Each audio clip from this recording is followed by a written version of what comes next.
Chicos, muy buenas noches. El día de hoy vamos a tratar el tema de generalidades de infectología, revisando un poco acerca de farmacología y un poco también acerca de microbiología.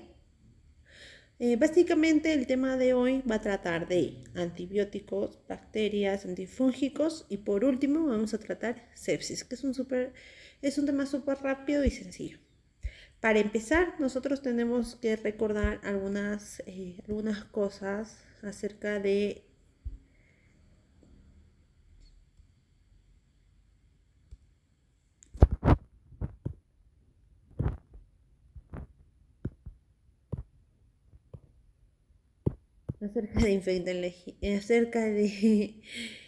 biología. Como podemos ver, aquí tenemos a lo que viene a ser la célula eucariota y la célula procariota. Por un lado, la célula eucariota vamos a componerlo de célula animal y célula vegetal. ¿Ok? Estas células van a estar compuestas de organelos, como podemos ver acá, mitocondrias, aparato de Golgi, retículo endoplasmático rugoso y retículo endoplasmático liso. Vamos a tener ribosomas, ¿no? Y las células vegetales principalmente se van a diferenciar por vacuolas y cloroplastos, que le van a dar el color característico que generalmente vemos en las hojas o en las plantas, que viene a ser el color verde. ¿Okay? Otra cosa a diferenciar de las células eucariotas es el tipo de núcleo. Vamos a tener un núcleo circular, como estamos viendo acá, circular, y un nucleolo también de la misma forma. Por otra parte, vamos a recordar que en cambio en la célula procariota vamos a tener otros tipos de componentes. Primero que nada, lo que va a haber no existe un nucleolo y tampoco es que el ADN se comporta como cromosomas lineales, sino el ADN y el ADN está compuesto de manera circular, difusa, disforme, con un núcleo ausente y donde tampoco hay un nucleolo. ¿Ok? Esto prácticamente generaría que el material genético se encuentre disperso en el citoplasma. Por otro lado, vamos a tener que el ADN aquí dentro del nucleolo y del núcleo va a estar compuesto y se va a componer de varios cromosomas lineales. En cambio aquí vamos a tener un ADN de una sola forma o molécula que va a estar compuesto de forma circular. Otra circunstancia es la pared. Generalmente la pared, las células animales del tipo eucariota no tienen pared celular, ¿ya? En cambio, la célula vegetal sí tiene. Sin embargo, esta va a estar compuesta principalmente por celulosa. A diferencia de las células procariotas, que todas, en general, tienen pared celular y esta está compuesta de peptidoglucanos. Asimismo, vamos a recordar que generalmente las procariotas se van a dividir por fisión binaria o pueden tener una fisión más o menos sexual, pero compuesto principalmente de lo que viene a ser la pili, ¿no? La pili. Otro componente característico viene a ser el plásmido y el flagelo, que le va a ayudar a la motilidad. El plásmido es un tipo de componente que prácticamente va a ayudar a la célula procariota a adquirir ciertas características a diferencia de otras bacterias. ¿Ok? Otra situación es los organelos, ¿ok? En la diferencia de las células eucariotas, la procariota solo va a tener lo que viene a ser algunos ribosomas, pero son más pequeños, como podemos ver acá. En cambio acá vamos a tener ribosomas más grandes. Y aparte de los ribosomas, como les estaba mencionando, tienen mitocondrias, aparato de Golgi, retículo endoplasmático, blacuolas, cloroplastos, entre otros. En cambio, aquí no hay eso, no hay organelas, ¿ok? A diferencia de eso, no hay organelas membranosas. Bueno, creo que eso básicamente vamos a diferenciar. Y pues la célula eucariota vamos a encontrarlo en los animales, las plantas, algunos hongos, protozoarios y algas, ¿no? En cambio la célula procariota es lo que el tema del día de hoy, que vienen a ser las bacterias y las bacterias en general. ¿Ok? Entonces, regresando al tema principal que vienen a ser las bacterias, nosotros vamos a dividirlo en tres tipos, ¿ok? Vamos a dividirlo en pared celular, pared rígida y pared flexible. Y bacterias especiales. Las bacterias especiales lo vamos a llamar a aquellas bacterias que no podemos clasificarlos dentro de estos tipos. Por un lado, las que no tienen pared celular. Sin pared celular. Acá vamos a tener a lo que viene a ser el micoplasma, ¿verdad? El micoplasma es un tipo de bacteria que podemos encontrar prácticamente como Mycoplasma pneumoniae o Mycoplasma hominis. La Mycoplasma pneumoniae es una de las bacterias más comunes o primera agente de la neumonía atípica. En cambio, lo que viene a ser la Mycoplasma hominis va a estar caracterizada por algunas infecciones genitales, pero en un grupo de riesgo como vienen a ser las gestantes o recién nacidos. ¿Ok? Bueno, básicamente eso. Las sin pared celular se van a caracterizar porque aquí no podemos utilizar o no actúan los beta-lactámicos. Hay que considerar eso. No actúan los beta-lactámicos. Por otra parte, la ureoplasma va a también caracterizarse por estar en infecciones genitales, pero básicamente es la ureoplasma ureolítico, bueno, prácticamente como su nombre lo dice, ¿no? Ureolítico.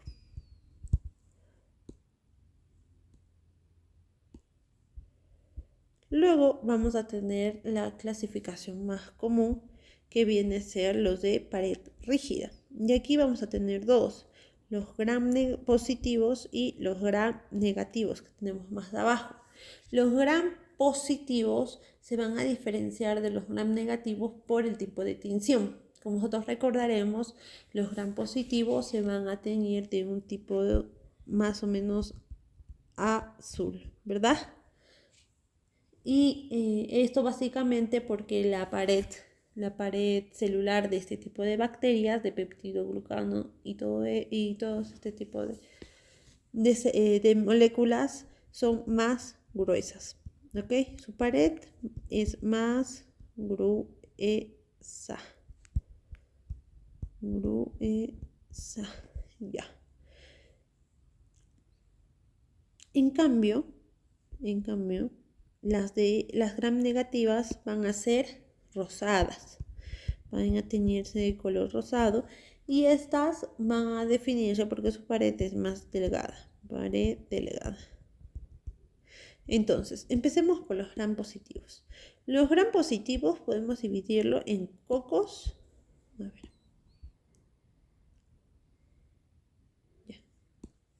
Podemos dividirlo en cocos y bacilos.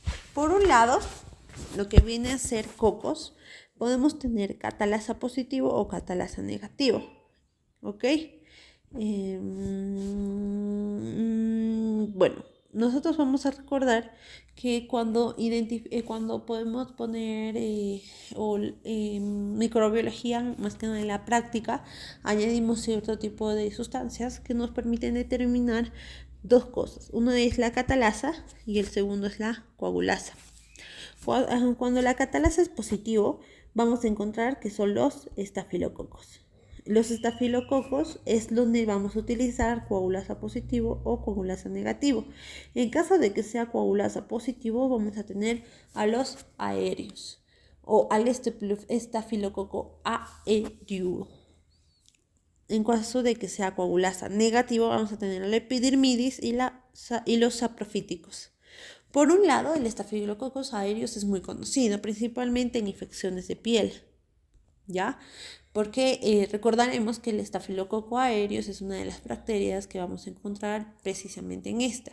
Es decir, por ejemplo, cuando tenemos algún tipo de herida postoperatoria y esta se abre, lo más frecuentemente es si se abre o, por ejemplo, si existe una infección por mala higiene de las manos o algo por el estilo, generalmente es esta bacteria, Staphylococcus aureus, que genera infecciones en piel. También puede generar neumonía, puede generar lo que viene a ser endocarditis, puede generar lo que viene a ser osteomielitis y también se ha visto muy común en artritis séptica. Por otro lado, vamos a entender también a lo que viene a ser las coagulasas negativos.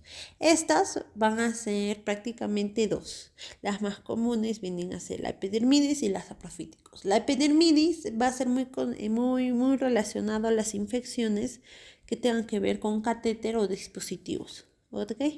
Infecciones de catéter o dispositivos. Por otro lado, las infecciones por estafilococo saprofítico es la segunda causa más común de ITU. ¿La primera cuál es? La primera es E. coli. ¿Ok? No vamos a tener una clase de ITU, pero vamos a recordar que existe la cistitis, que es la baja, y la pielonefritis, que es la alta, ¿no? Y acá vamos a tener diversos tratamientos, principalmente la cistitis se actúa la nitrofurantoína, y en las altas vamos a ver el uso de lo que viene a ser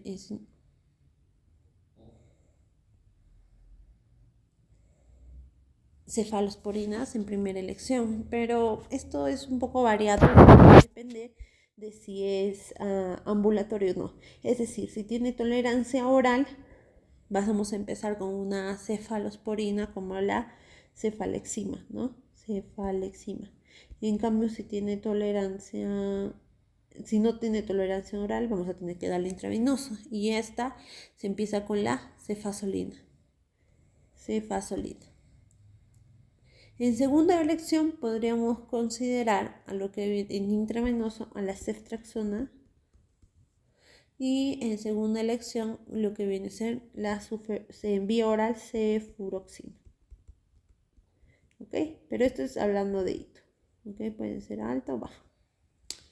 Por otro lado, vamos a considerar también que el tratamiento de estafilococo aureus, pero exactamente la MARSAP o estafilococcus aureus resistentes vienen a ser ¿quiénes? La vancomicina, siempre, ¿ok?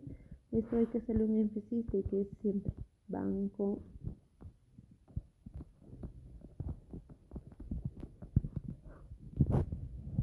Siempre, ¿ok? Entonces, vamos a decir, por ejemplo, que también vamos a encontrar otras bacterias del otro lado. O sea, hemos visto primero catalasa positivo. Ahora vamos a ver a las catalasas negativos. Las catalasas negativos van a estar caracterizados por un tipo de bacterias también muy conocido que vienen a ser los estreptococos. ¿Hay otra diferencia entre estafilos y streptos? Sí. Generalmente los que vienen a ser estreptococos se les conoce como en cadena, ¿ya? Ahí. En cadena. En cambio, los estafilococos se los va a ver como en racimo. Empezando por los estreptococos, acá vamos a dividirlos según su tipo de hemólisis. Los estreptococos todos son hemolíticos, pero algunos van a ser total, como viene a ser los beta hemolíticos, parcial, como viene a ser los alfa hemolíticos, y delta, lo que vienen a ser que no generan hemólisis. ¿Ok? Por un lado, en las beta hemolíticos vamos a tener a la A y a la B. En los beta hemolíticos tipo A, vamos a tener que están la piógenes. Y la piógenes es un tipo de bacteria muy conocido en... Ay, se perdió. Bueno, estamos acá. En las beta-hemolíticos tipo A, la piógenes. Y estas son unas bacterias muy conocidas específicamente ¿en qué? Fascitis, ¿no? Fascitis necrosante. Las famosas bacterias que comen piel, que comen carne, ¿no? Las bacterias que comen carne. Por otro lado, vamos a tener a las tipo B. Las tipo B es a la Agalactiae. La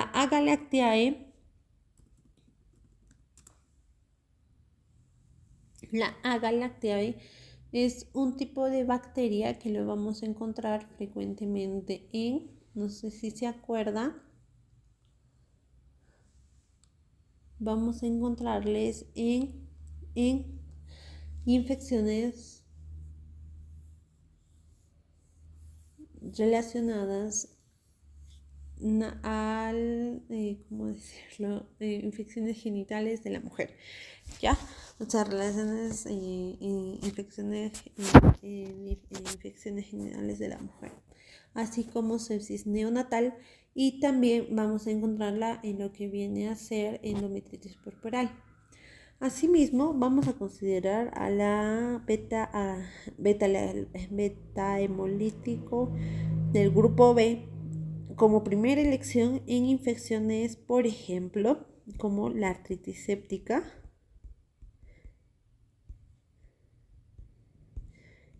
en niños, ¿ok? Van a recordar esto cuando lleven su examen de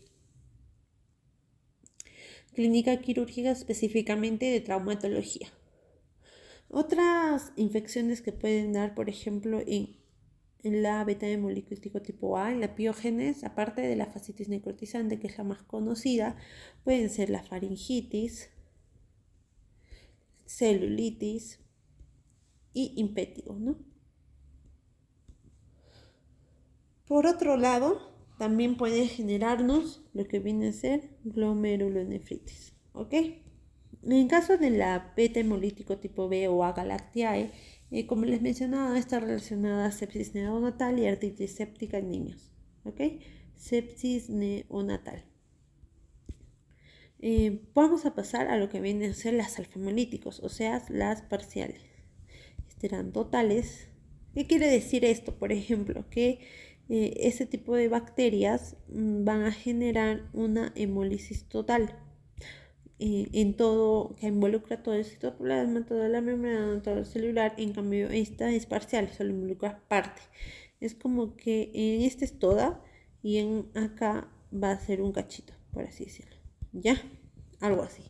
Y en las alfa hemolíticas vamos a encontrar la viridans y la neumoniae. Ok, vamos a recordar. La viridans es la sanguinis, también conocida como la sanguinis, y vamos a encontrarla en endocarditis. Endocarditis, específicamente la subaguda. Por último, vamos a tener a la neumoniae. Nosotros recordaremos a la Streptococcus pneumoniae o neumococo, que es una de las bacterias más frecuentemente encontradas en dos patologías muy comunes, que vienen a ser por una neumonía, ¿no? Como bien dice su nombre, y la otra es meningitis, ¿ok? Meningitis, tanto en jóvenes como en adultos. Asimismo, la neumonía por estreptococo también la podemos encontrar en la otitis media, sinusitis y meningitis, ¿ya? Otitis media titis media, sinusitis. A ver, chicos, ahora para terminar con respecto a las catalisas negativos estreptococos, vamos a terminar con las delta, las que no son hemolíticas.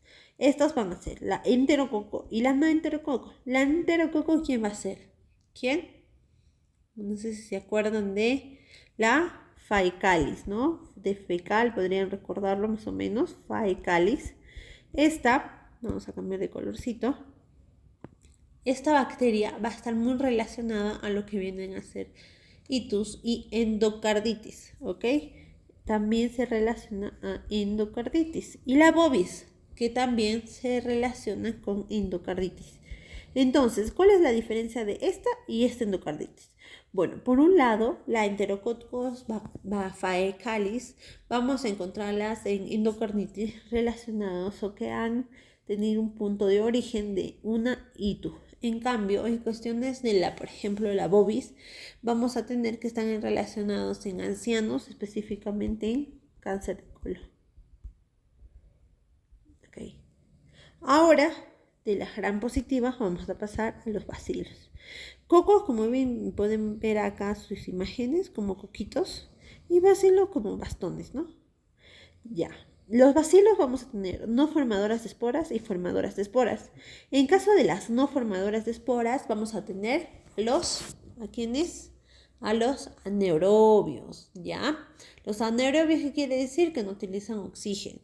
Entonces, aquí vamos a encontrar a los acetomicetes y la propionibacterium.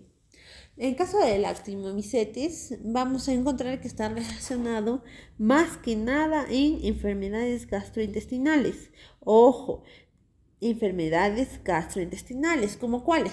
Como diarrea o pueden ser también relacionadas a algún tipo de infección tanto en abscesos, tal vez abscesos hepáticos. ¿Esto por qué? Porque los anaerobios abundan frecuentemente en nuestro sistema digestivo gastrointestinal. Frecuentemente, digamos que este es nuestro sistema, de acá para acá son gram positivos y para abajo son anaerobios negativos, ¿ya? Por último, vamos a tener entre los anaerobios a la propionibacterio. Y esto va a ser muy importante en dermatología. ¿Por qué? Porque este te genera lo que conocemos como acné vulgar. ¿Ok? Por último vamos a tener dos. Listeria monocytogenes y Corynebacterium. Bueno, por un lado la Listeria monocytogenes, que también es una no formadora de esporas, vamos a encontrarla también en algo importante que ustedes van a ver el día de domingo con Andreita, es meningitis, ¿ok? En una meningitis por Listeria monocytogenes. ¿Y esto qué tiene que ver? Porque las meningitis por listerias atacan a extremos de vida. No se olviden, chicos, por favor.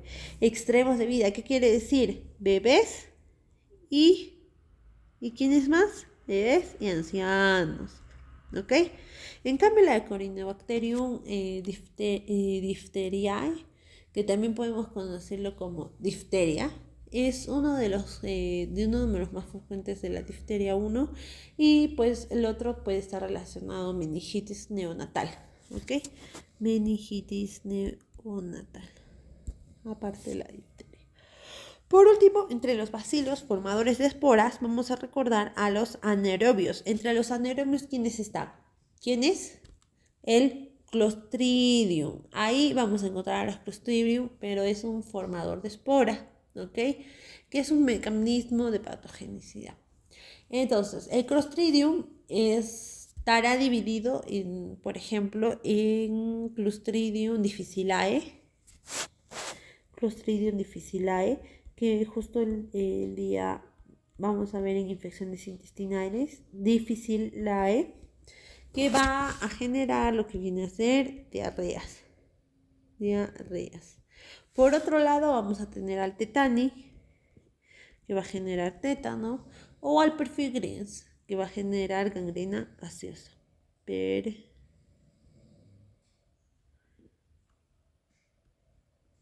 Ok, mejor.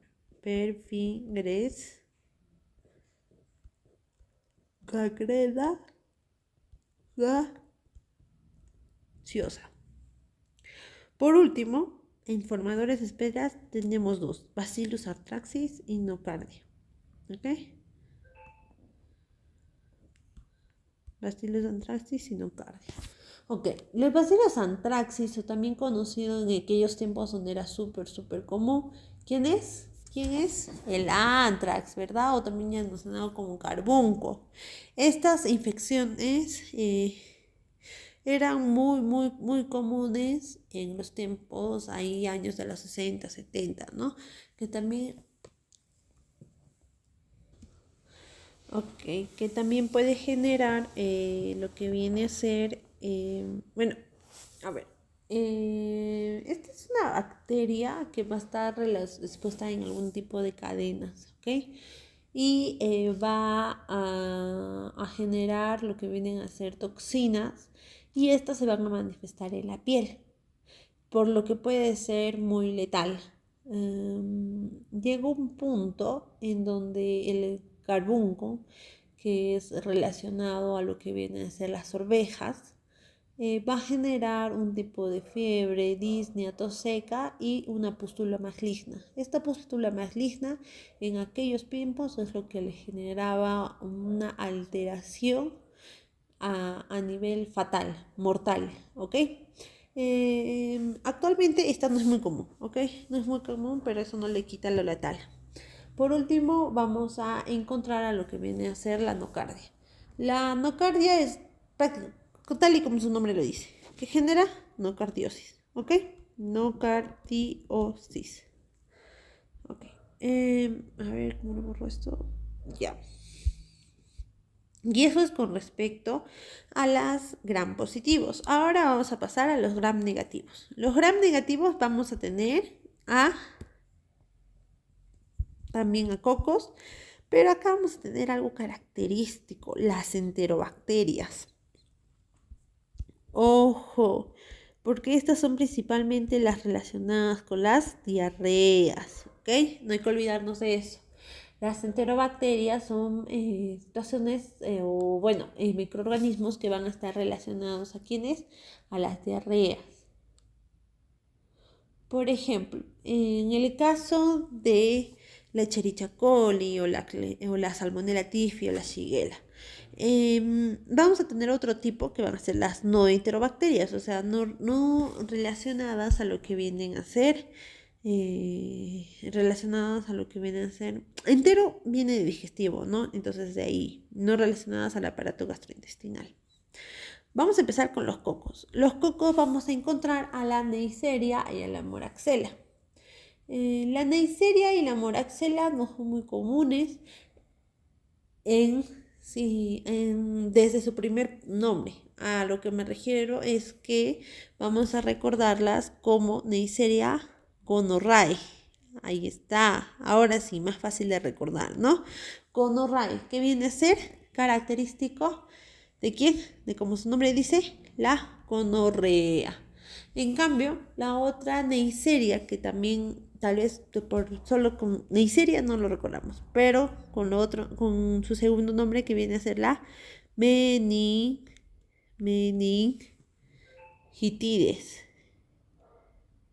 que genera la meningitis, chicos. La meningitis, va haciendo un repaso general de esta, es muy importante. ¿Por qué? Porque llega a ser muy letal.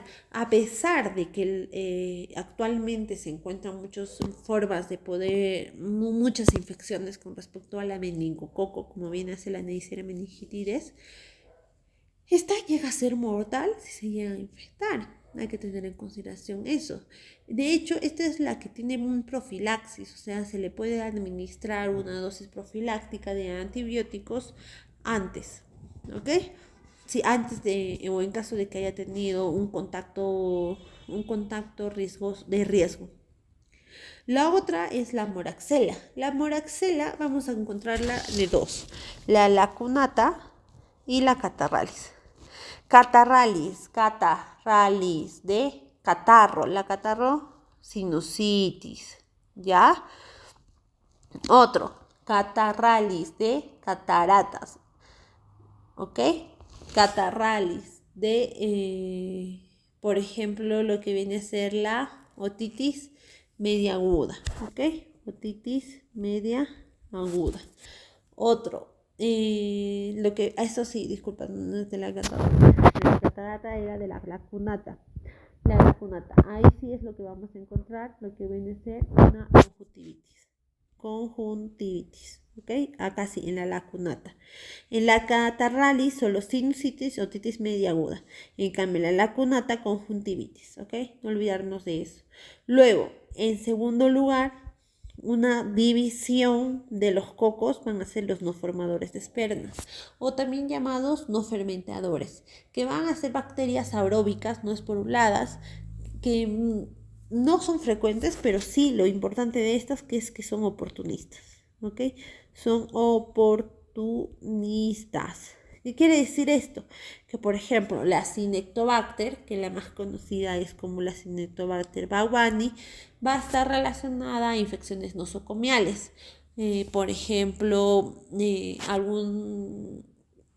alguna razón por la que el paciente esté prostrado. Cuanto más prostrado, más riesgo. Entonces vamos a ver que va a estar relacionado a infecciones nosocomiales, de factores de riesgo como postración. Y esto también se va a dar en otros tipos de bacterias, pero en estas van a ser no enterobacterias, que ahorita lo vamos a ver, que están en la parte de acá. Bueno, con respecto a los cocos, eso sería lo más relevante, pero vamos a ver también a los bacilos no enterobacterias. Entre los bacilos no enterobacterias vamos a tener a la Haemophilus. La más frecuente es la influenzae. Muy bien, la influenzae. La Haemophilus influenzae, relacionado también a neumonía, relacionado también a epiglotitis, ¿ok? Epiglotitis. Por otro lado, también vamos a tener a lo que vienen a ser la Bartonella, la Brucella y la Legionella. Okay. Vamos a empezar por la Bartonella. La Bartonella es un tipo de infección que lo vamos a ver, pero de forma general les puedo decir, por ejemplo, que esta es un tipo de bacteria gram negativa que va a tener unos géneros específicos, como viene a ser la Bartonella herpelae, la Bartonella quintana y la Bartonella basiliformis. Por un lado, la Bartonella herpelae va a estar relacionado con lo que viene a ser el arañazo de gato.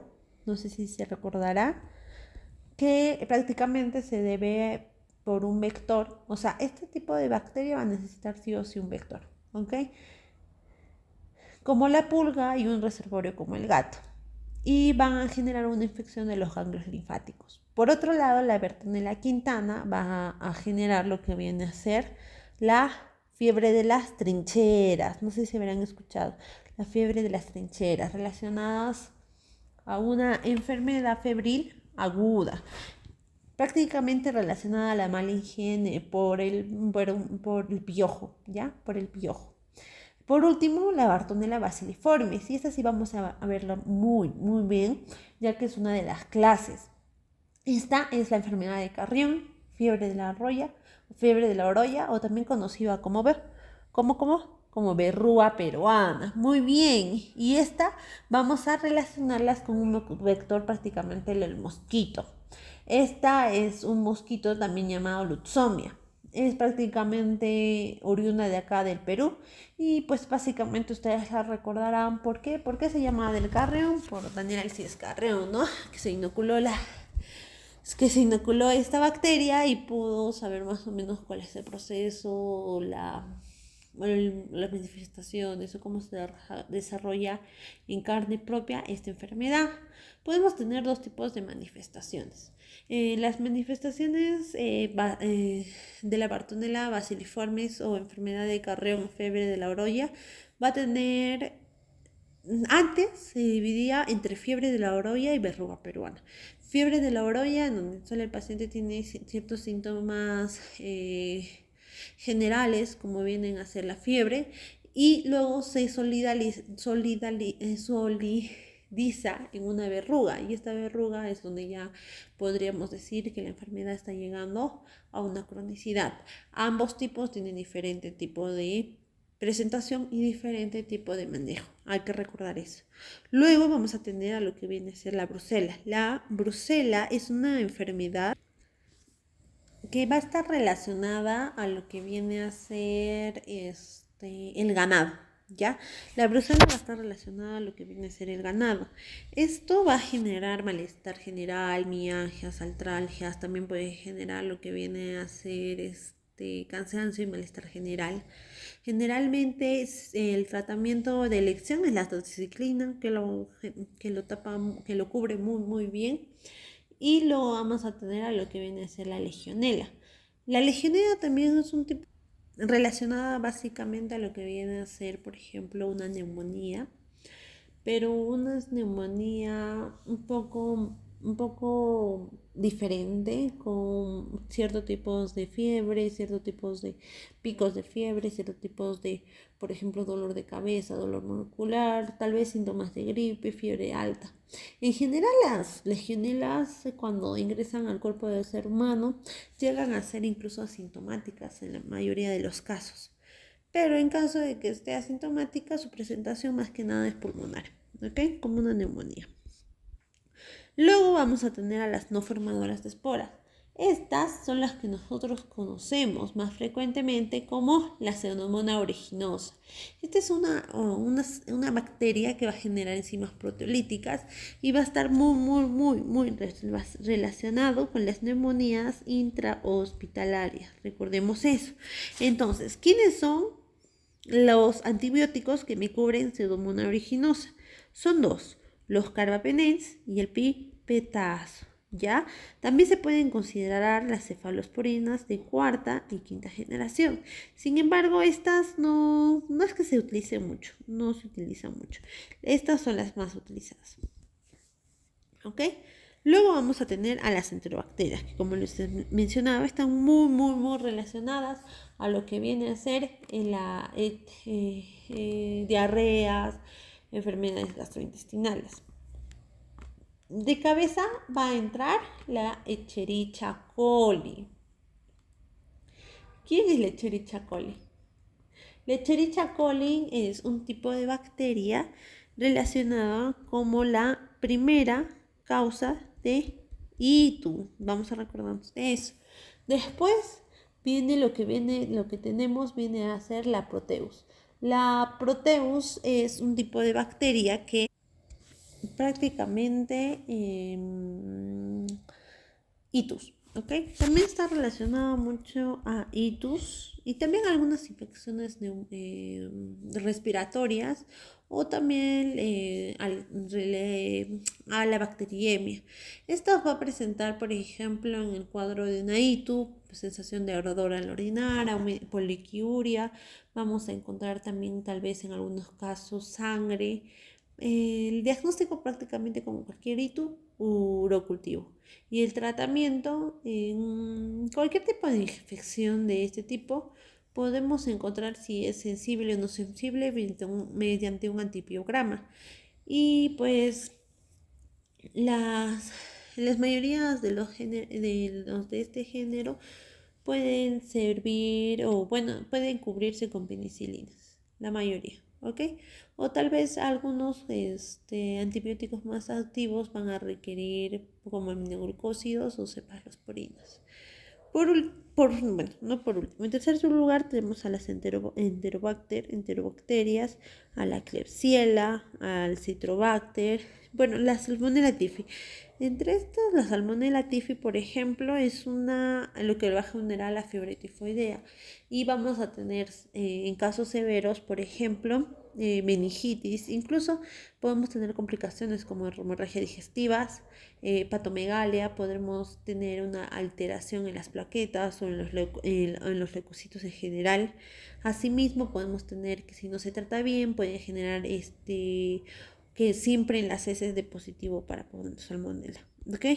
La shigella. La shigellosis es un tipo de enfermedad gastrointestinal que hay que tenerlo muy en consideración porque una persona que no es tratada correctamente por shigellosis puede llegar a tener coma, puede entrar en coma. Hay que recordar eso, chicos, ¿ya? Un paciente que no es tratado correctamente por shigellosis va a llegar a tener, puede llegar a generar, a caer en coma. Otra situación también es que puede generar lo que viene a ser deshidratación, tal vez un síndrome hemolítico urémico, puede generar una artritis reactiva, puede generar lo que viene a ser fiebre, dolor en cuadros generales, ¿no? Como la sintomatología clásica de una diarrea. Y básicamente eso con respecto a la Shigella. Ya, el Helicobacter pylori muy frecuentemente asociados a gastropatías, es una de las condiciones que puede relacionarse a lo que viene a ser cáncer de estómago y hay que tenerlo mucho en consideración.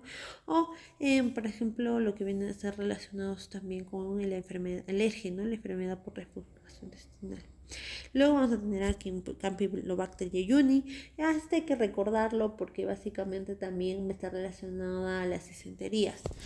Genera diarreas muy abundantes, también están relacionados a una patogenicidad directamente en las microvellosidades del intestino y también genera diarrea. Luego está la Vibrio cholerae, que va a estar muy relacionado con lo que viene a ser un tipo de diarreas, que es las diarreas secretoras. ¿Okay? ¿Por qué? Porque van a generar altas cantidades de volumen y por ser este tipo de bacterias no van a generar lo que viene a ser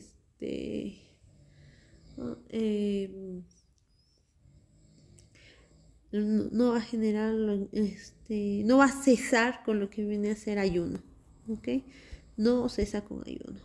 Luego, por lo que podríamos regresar y hablar un poco acerca de la Klebsiella. La Klebsiella va a generar principalmente, puede estar relacionado a neumonías, igual que el Enterobacter, tanto neumonías como itus, y la Citrobacter está relacionado a infecciones biliares, ¿ya? Por último, para terminar, vamos a hablar acerca de los anaerobios, pero específicamente acerca de anaerobios relacionados con las enterobacterias. Entre los anaerobios que son enterobacterias son los bacterioides, la Fusobacterium necrophorum y la Prevotella. ¿Okay? Estas van a ser bacterias tal vez no muy conocidas, pero vamos a encontrarlas, por ejemplo, bacterioides en neumonía por aspiración.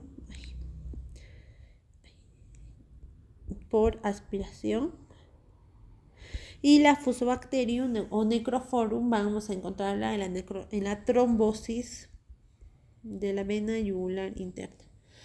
Y vamos a encontrar también a la Prevotella, que va a estar relacionada con las infecciones de cabeza y cuello. ¿Ok? Infecciones cabeza y cuello. Para terminar, vamos a terminar con las bacterias de pared flexible, como bien es la Treponema pallidum. La Treponema pallidum, no sé si se recordarán, es característica ¿de quién? De la sífilis. Vamos a recordar a la sífilis no solo como enfermedad de transmisión sexual, sino vamos a recordarla también que puede ser tanto adquirida o congénita. Y también puede generar lo que viene a ser la neurosífilis. Ambas, la neurosífilis y la sífilis, pueden ser tratadas con penicilinas, ¿ya? Luego vamos a tener a lo que viene a ser la borriela. La borriela no es muy común, pero podemos encontrarla, por ejemplo, como la Burgdorferi, que puede generar una enfermedad de Lyme relacionada a garrapatas, ¿ya? Y por último, la leptospira, conocida como leptospirosis, específicamente las de la especie de Enterogans, y va a generar un tipo de ictericia o, bueno, en algunos casos ictericia y en otros no, o tal vez puede llegar a ser asintomática, ¿ok? Eso es con respecto a una visión general de todas las bacterias. Y vamos a regresar a nuestros cuadros especiales. Vamos a empezar con la clamidia. La clamidia es una bacteria súper especial. ¿Por qué? Porque la vamos a ver de nuevo en las enfermedades de transmisión sexual. La clamidia es un tipo de, específicamente la trachomatis, que está relacionada con infecciones cervicales o cervicitis purulenta, o por ejemplo enfermedad del enfermedad inflamatoria, pélvica inflamatoria. Luego tenemos a la Mycobacterium leprae, que es prácticamente el lepra, que ahorita no es muy común. La Mycobacterium tuberculosis, que vamos a ver en el tema de TB, que vamos a tener que tiene subespecies, a la africanis, tal vez la bovis, o entre otros. La Klebsiella es también un tipo de infección que nos va a generar la fiebre en Q. ¿Okay? Esto es lo más característico entre todos. La Mycobacterium tuberculosis, ustedes saben, TB de cajón, ¿no? Nosotros para diagnosticar TB tenemos que sacar BK y como diagnóstico confirmatorio una baciloscopía, ¿no? Ok. Luego vamos a tener que recordar las bacterias escape. Estas bacterias escape van a ser las que huyen de los antibióticos, ¿ok? Van a huir de los antibióticos. ¿Y quiénes son estas bacterias escape? ¿Quiénes? Vamos a empezar, por ejemplo, con la Enterococcus faecium. El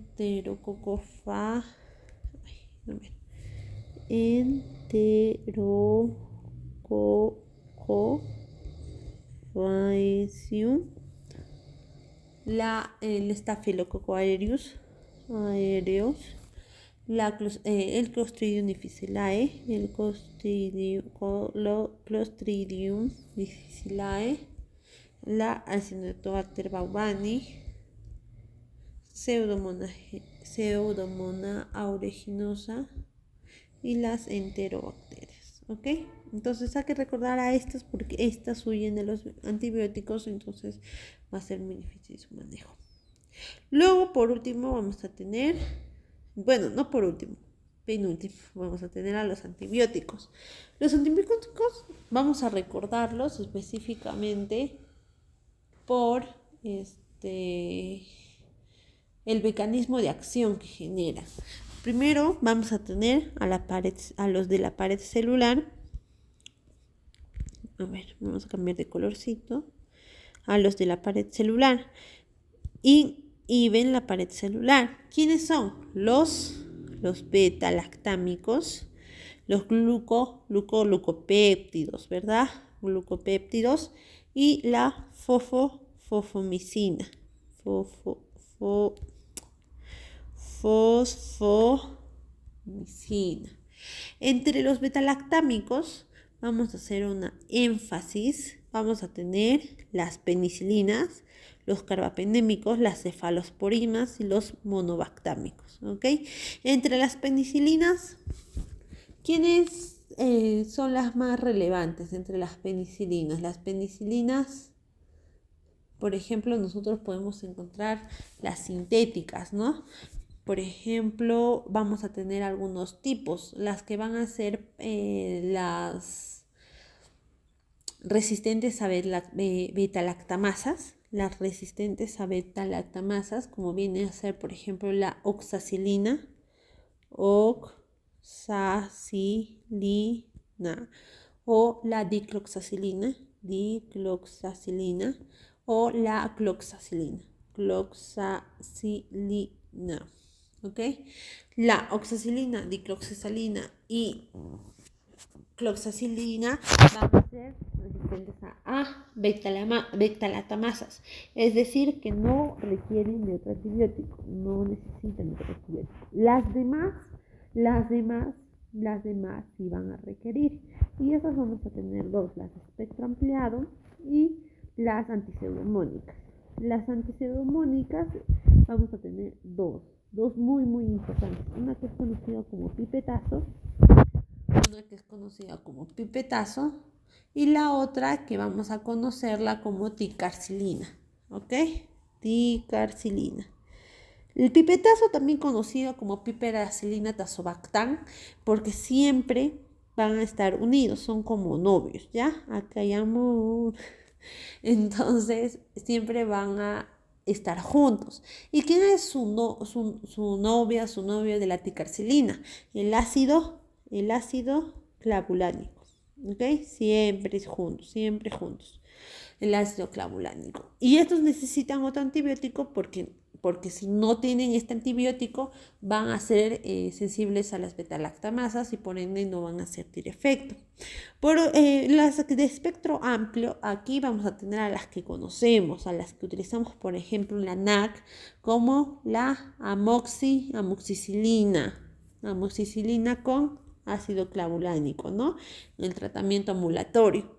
Y luego de manera intravenosa tenemos a la ampicilina. ¿La ampicilina con quién? Con el sulbactam. ¿Ok? Y esto también es importante recordarlo. ¿Por qué? Porque, por ejemplo, la oxiciclina es el primer antibiótico que se receta, que se da como en primera elección en tratamientos como la celulitis, ¿ok? Eso no hay que olvidar. La oxiciclina entra como primer antibiótico para celulitis. Luego tenemos al pipetazo que nos cubre todo, entonces también es de la elección para poder cubrir pseudomonas. Ya son 2 veces que les digo, chicos, la pipetazo cubre pseudomonas, los carbapenens cubren pseudomonas, ¿ok? Vale. Entonces, y siempre tienen que estar juntos, ¿ya? El pipetazo tiene que estar con su tazobactam, pues por eso se le dice pipetazo y es la más frecuentemente usada. La amoxi y el ácido clavulánico lo usamos en neumonías adquiridas en comunidad, como más que nada en el tratamiento ambulatorio, porque son de vía oral. En cambio, las ampicilinas con sulbactam vamos a utilizar en tratamiento intravenoso, ¿ok? Luego vamos a tener a las carbapenems. Acá, ¿quiénes tenemos? Vamos de cajón, el mero, ¿no? El imipenem, ¿ya? ¿Qué más? ¿Quién más tenemos acá? ¿Quién es? Aparte del mero, del IMI, tenemos a la ertapenem. ¿Dónde está? Ertapenem. Luego tenemos al doripenem. Ay, Dios, eso está muy pegadito. Ya. Meropenem, imipenem. A ver, lo ponen más arriba. Mero, vamos a recordar. IMI, erta y doripenem, ¿ya? Estas van a ser muy frecuentemente utilizadas para cubrir pseudomonas. Pero de estas 4, ¿quién es menos sensible a la pseudomonas? ¿Quién tú no utilizarías por ningún motivo? ¿Quién? La ertapenem. Ertapenem no utilices, ¿ok? De cajón, imipenem. Si no tienes imipenem porque no es frecuente, meropenem. O si no, doripenem. ¿Ok? Pero la ertapenem no funciona, recuérdate eso, no funciona sobre las pseudomonas, no es la más recomendable. Luego vamos a tener a las que vienen a ser, ¿quiénes nos faltan? Estamos viendo betalactámicos. ¿Quién nos falta? Betalactámicos. Nos faltan la cefalosporina, vamos a tener primera, segunda, tercera, cuarta y quinta, ¿verdad? Vamos a recordar a las cefalosporinas que de forma general las de primera elección van a ser cefa, ¿ya? Con A. Las de segunda elección van a ser cefu o cefo, ¿ok? Con O con U. Y las de tercera van a ser con ceftazidima o ceftraxona. Entonces van a ser FT. Esas son la tercera. Y las cuartas vamos a encontrar a las FP. A las quintas vamos a encontrar a las FT, pero más como que un nombrecito más complicado. No cumple con todos los fármacos de cada generación, pero cumple con la mayoría y es lo importante. Por ejemplo, en la primera elección, ¿quién vamos a tener? A la cefazolina. ¿A quién más vamos a tener? A cefalexima. ¿A quién más vamos a tener? A la cefalotina. ¿A quién más vamos a tener? A la cefapirina, ¿verdad? Cumple con la mayoría. En la segunda elección, ¿a quién? La cefuroxima. ¿A quién más? A la cefocitina. ¿A quién más? Al cefotetán, a la ceforanida. ¿ya? A la tercera elección, aquí vamos a tener a la ceftazidima y a la ceftriaxona, ¿verdad? Pero también tenemos a la ceftriaxona, también podemos tener ¿cómo se llama? También tenemos a la cefotaxima. Entonces hay que tener cuidado, ¿ya? Porque también puede tener a alguien con la O. Y por último, en cuarta elección tenemos a la cefimpime y a la cefpiroma. Y por último tenemos a la ceftobiprole. Estas van a ser bacterias que cubren pseudomonas. La tercera y la cuarta cubren pseudomonas, pero de las terceras la que cubre pseudomona es la ceftazidima. No se acuérdense, ya la que cubre pseudomona de la tercera generación es la ceftazidima. De cuarta generación todas y de quinta cubre SAR, ¿ok? Cubre SAR o MARS, como lo quieran llamar. Luego, por último, vamos a tener a los monobactámicos. Vamos a borrar. Beta-lactámicos. Por último, tenemos a los monobactámicos de cajón, Astreonam. ¿Ok? Nada más, Astreonam. Luego vamos a tener a los glucopéptidos. Y los glucopéptidos acá vamos a encontrar a la banco de cajón. La banco nos cubre Marsa. No te olvides, la banco nos cubre Marsa. O Sarems, como algunos lo llaman. ¿Ok? Y luego, por último, la fosfomicina. Vamos a continuar. Los que inhiben la síntesis de ADN. ¿Quiénes son los que inhiben la síntesis de ADN? Aquí vamos a encontrar a los que se llaman, por ejemplo, quinolonas.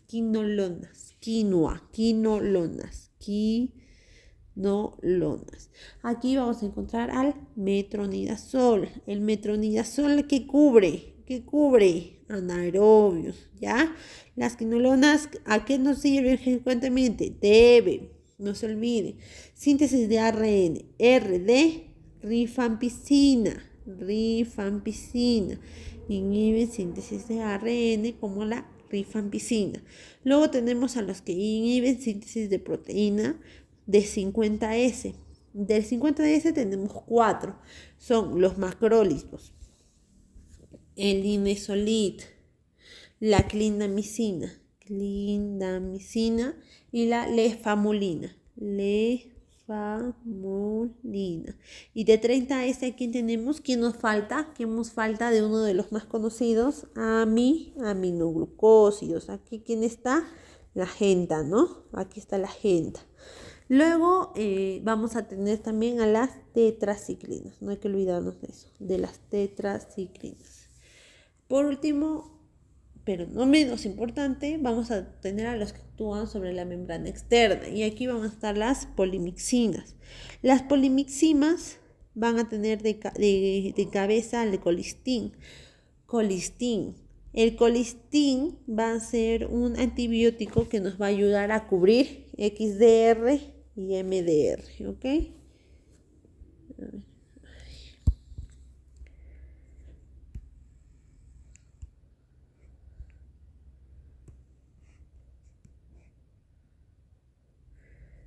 Ya. XDR y MDR, ¿ok? Luego vamos a tener las que actúan sobre la membrana celular. Estas van a ser los lipopéptidos, o también conocido como la daptomicina.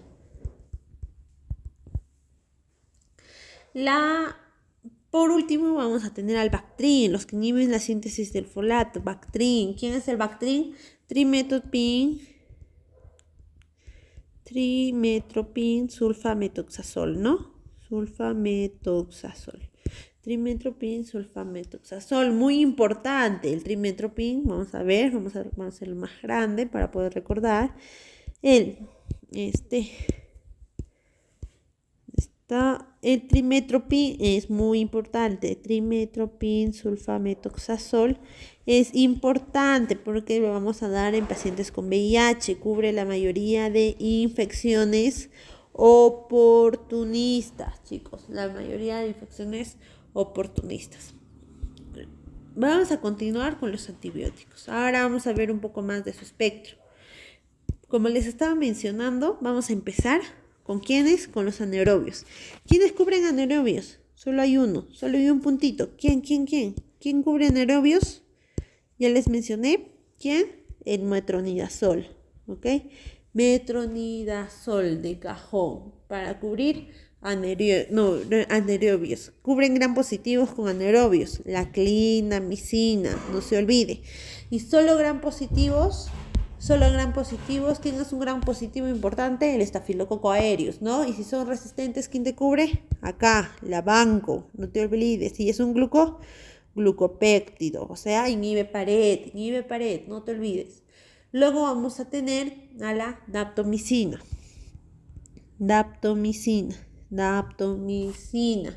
Esta va a inhibir la membrana celular, actúan sobre la membrana celular. Luego vamos a tener al linezolid, que actúa sobre la inhibición de las proteínas 50S. Y por último vamos a tener a la cloxacilina. ¿Ok? No te olvides, cloxacilina. ¿Quiénes me cubren gram positivos y gram negativos? Tenemos a un grande. Un grande es la cipro, ¿ok? Un grande es la cipro, que también se utiliza en infecciones de tracto urinario.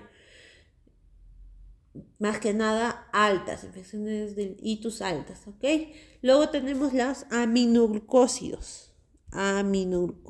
¿Quiénes entran acá? La genta, ¿ok? Ojito con esto, porque los aminoglucósidos, si en caso, por ejemplo, en una neumonía intrahospitalaria fuera resistente al carbapenem o a la piperacilina tazobactam, tú le añadirías ¿qué? Un aminoglucósido, no te olvides.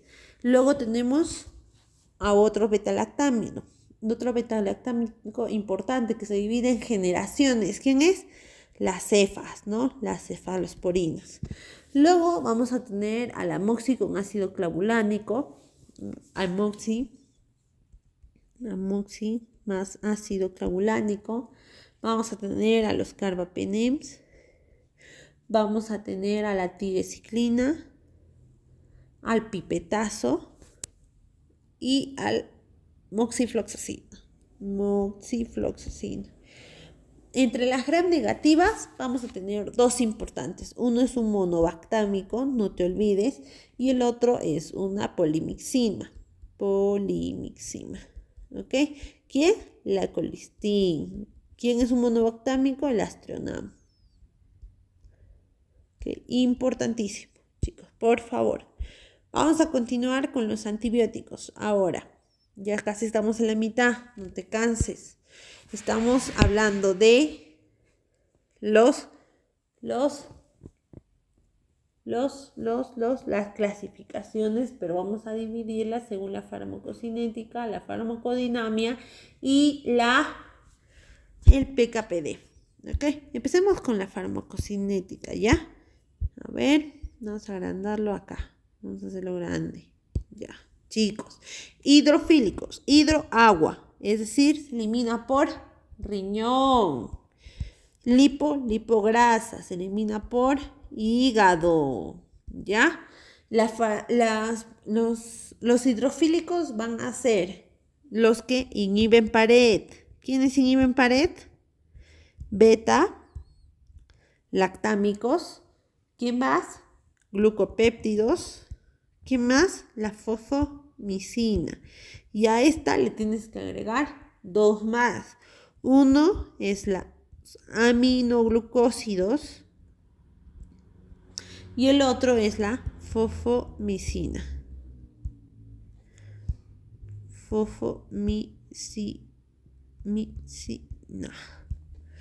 Y todos los demás, todos los que votan son lipofílicos. ¿Quiénes entonces estamos hablando? Por ejemplo, los macrólidos. ¿Quiénes? Los fluoroquinolonas. ¿Quiénes? Las tetraciclinas. ¿Quiénes? El linezolid, la rifampicina. ¿Quién más? El cotrimoxazol y el cotrimoxazol y el cloranfenicol y la tigecyclina, ¿ok? Tigecyclina. Okay. Acá también vamos a incluir un puntito más, porque también está la daptomicina, ¿ok? La daptomicina como licosamida. O la clindamicina. Acá también tenemos a la clinda, ¿ok? Acá le añaden un puntito y le van a añadir al día que falta, la clindamicina. Prácticamente todos los que no están acá, vas a añadirlos acá, ¿ok? También la clindamicina. Acá en la farmacodinamia vamos a empezar con los bacteriostáticos, ¿ok? Los bacteriostáticos, acá ya no le vas a incluir a los que inhiben la pared, no. Acá vas a incluir a los que inhiben síntesis de proteínas, ¿ya? A los bacteriostáticos o que detienen bacterias vas a incluir a los que inhiben síntesis de proteínas. ¿Y por qué? Podríamos sacarlo de lógica, ¿no? Porque los que inhiben síntesis de proteínas están impidiendo la replicación. No actúan directamente en lo que viene a ser el núcleo, entonces no generan apoptosis. No actúan directamente sobre la pared, no actúan directamente sobre la membrana. Si no se genera la pared, no hay protección y muere, ¿no? En cambio, estas solo actúan sobre las proteínas, sobre una replicación y sabemos, ¿ok? Y sabemos cuán importantes son estos, porque detiene, es decir, ¿qué quiere decir? Si yo tengo 500 bacterias, me voy a quedar en 500, pero no van a disminuir. Si yo tengo 500 bacterias y pongo un bactericida, de 500 pasan a 100, ¿ya? Esa es la diferencia. Acá, inhiben proteínas. ¿Quiénes están de cajón? Macrólidos, ¿no? ¿Quién es más, chicos? ¿Quién es más? La clinda, el inesolit. ¿Quién es más? Me falta uno. ¿Quién es más? ¿Quiénes? Las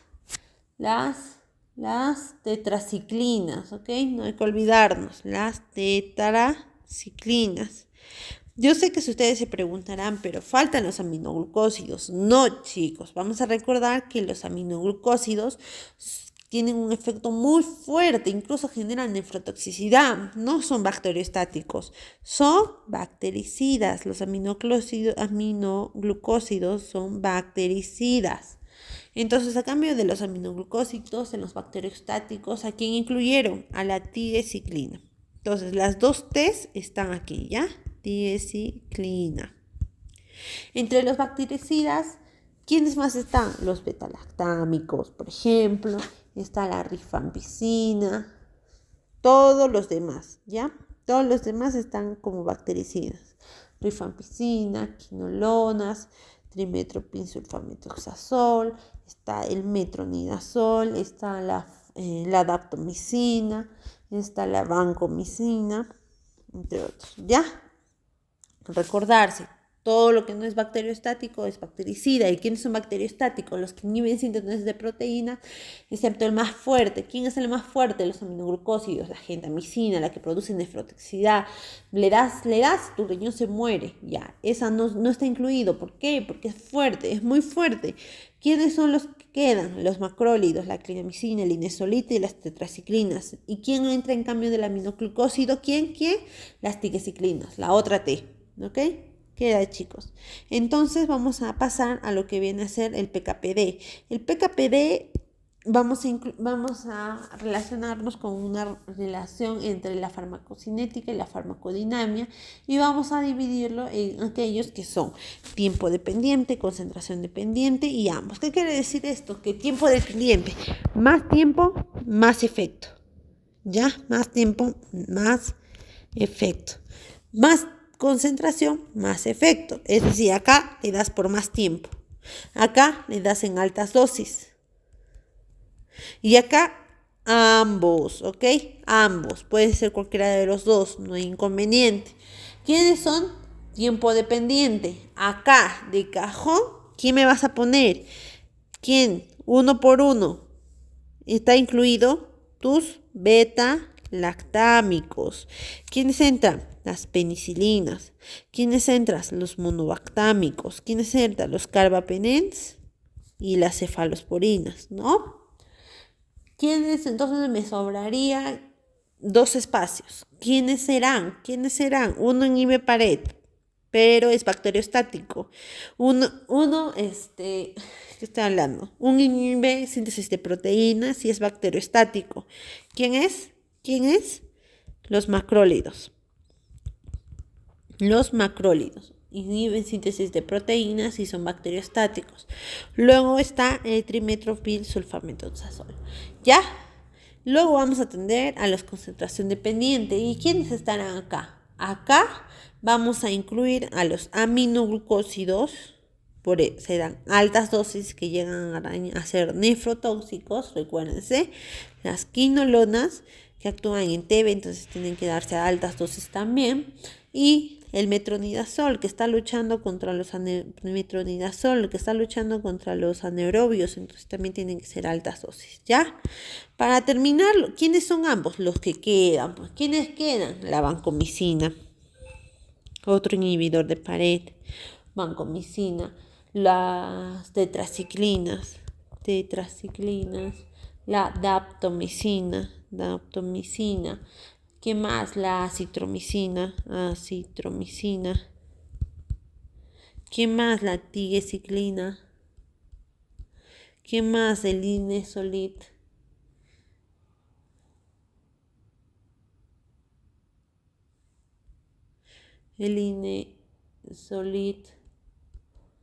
y quedan, ¿no? La daptomicina, la vancomicina, la tetraciclina, la tigesolina y el linezolid, ¿ok? Entonces eso es todo respecto a lo que viene a ser antibióticos. Pero también tenemos que recordar antimicóticos, ¿ok? Entre antimicóticos vamos a hacerlo también un poco más rápido, ¿vale? Para que no sea muy estresante. Antimicóticos, me voy a poner de amarillito.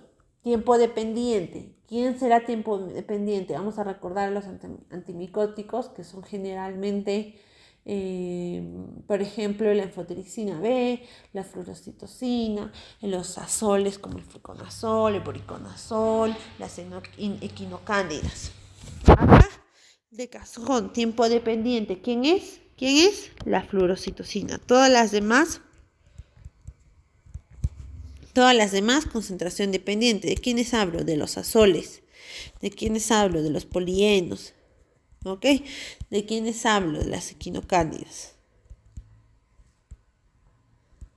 Ustedes lo pueden poner acá uno por uno y ya más o menos les va a dar las líneas.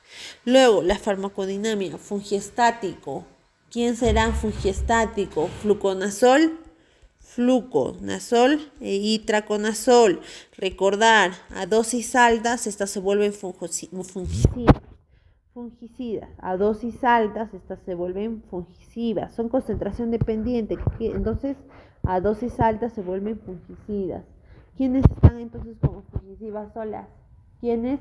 Está hablando, los polienos, las equinocándidas, la fluorocitocina, ¿ok? Y el posaconazol. Ya, ahora vamos a verlo uno por uno. ¿Quiénes son los polienos? Dirán, ¿qué será el polieno? Los polienos son la anfotericina B, chicos. Anfotericina B. Y estos hay dos tipos, ¿no? La desoxicolato y ¿qué más? La liposomal. Nosotros en Perú no tenemos la liposomal. ¿Cuál es la diferencia entre estas dos? Que esta tiene menos efectos adversos, ¿ya? En cambio, la desoxicolato tiene altos efectos adversos. ¿Y cuáles son estos efectos adversos? Vamos a recordar uno por uno. Va a generar nefrotoxicidad. ¿Qué más? Va a generar hipocalemia, hipopotasemia. Va a generar hipomagnesemia. Va a generar dolor, fiebre, náuseas y vómitos. Dolor, fiebre. Puede generar una alteración cardíaca. Puede generar también puede generar anemia por una supresión. Es mielotóxico, ¿ya? supresión de la médula ósea, puede generar escalofríos, puede generar una disminución de la diuresis por una alteración, una falla renal, puede generar una alteración en la piel, porque si se infunde muy rápido, genera tromboflebitis, ¿ok? Tromboflebitis, por eso esto se infunde en 6 horas. Lento, recordar, lento, ojo, lento, ¿ya? La dosis generalmente de anfotericina B de desoxicolato es de 0.7 a 1 miligramo por kilogramo.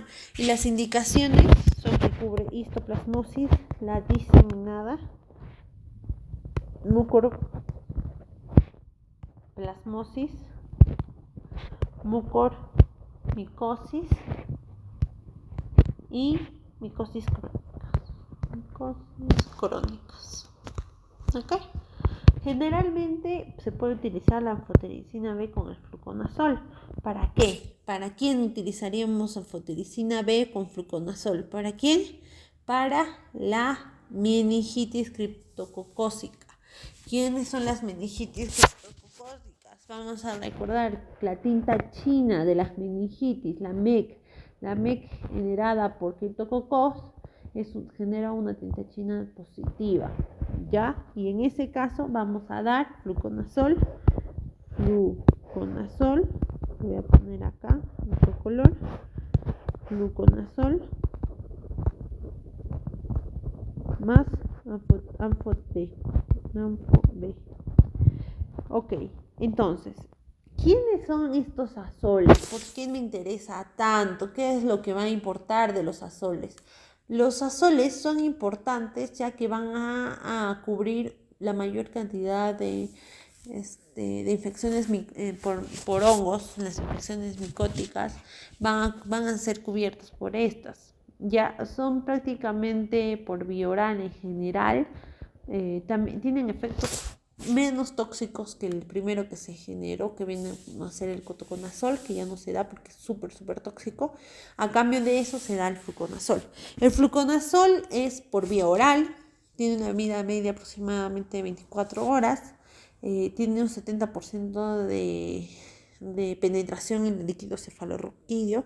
Es por eso que se da para meningitis criptococócica, ¿ok?